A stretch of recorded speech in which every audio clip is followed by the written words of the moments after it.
Yeah, so I developed a terrible systemic strep infection, Oh, and I ended up in the middle of the night going to Upstate Medical Center in Syracuse, New York, and they performed emergency surgery to remove my adenoids and tonsils.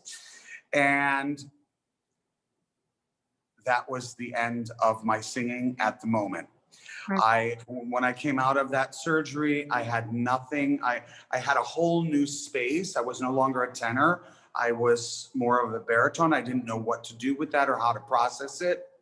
Wow. And they told me at the Tri-Cities Opera, Bill, you know, you have to like figure out your voice and what you're going to do, and you need to heal. So you should take some time off. Meanwhile, my parents had moved to Florida, and so I had nowhere to go. I didn't have a job at that point. And so I came to Florida and lived with my parents. I was here about a week. I got a job in a church, and I decided that I was going to start an opera company in Orlando, and use my skills as a conductor and as a pianist and my knowledge as a singer, but also I had to work it out. At that point, I could hardly phonate, so it was really impossible for me to sing, and I had to clearly reconstruct everything that I was doing as a singer.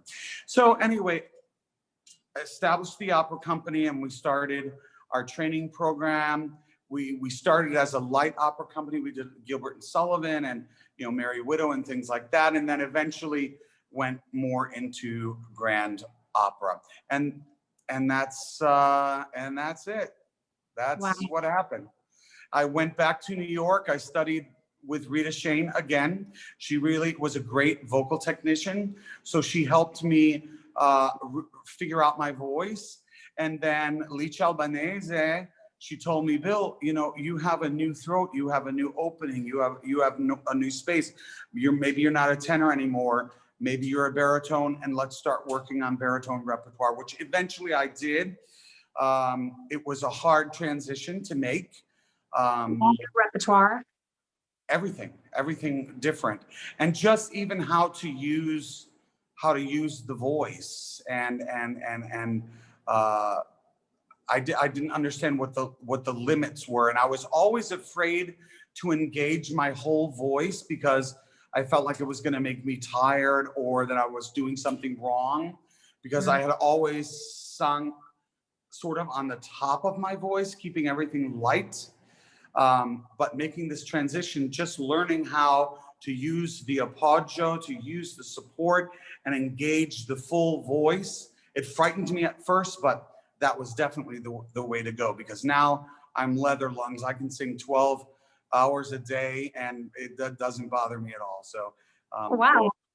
yeah. That's impressive. I mean, I think when I was younger, I used to be able to sing that much and all cross genres. I don't think I could do that now. Oh my Yeah, goodness. It's impressive. But that's because you're doing healthy singing.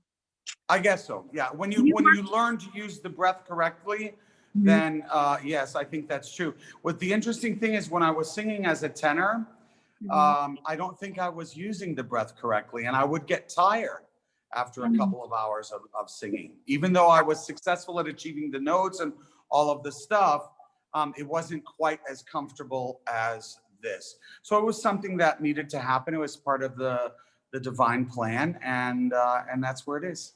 Yeah. Yeah, I mean, given the surgery, that certainly guided your voice and where it was going. How old were you when that happened again? That surgery? Surgery, I think I was 23. So yeah, I mean, your voice wouldn't have fully developed anyway yet.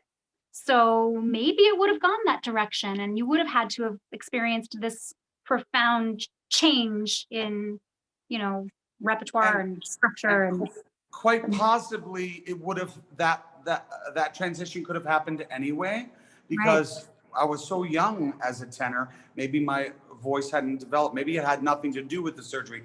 But the thing is about that surgery and coming back from it, it sort of wiped out 3 or 4 years of my singing life, And those are important years, 23 to, 24, 5, 6.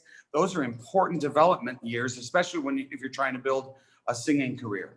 But it was all okay with me because, to be honest with you, I never really wanted to be a performer on stage, a singer. I always ended up, and no matter where I was or, what role or company I was performing with, I always ended up at the piano as a rehearsal accompanist or a coach.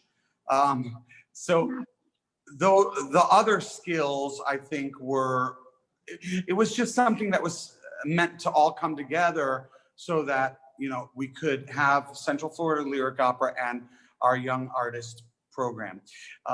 And I love it. I realize that I'm a teacher and I'm a composer and a conductor. Those are my real passions. That's what I love. Singing is fun, but I don't know if I'd want to do it all the time as a career.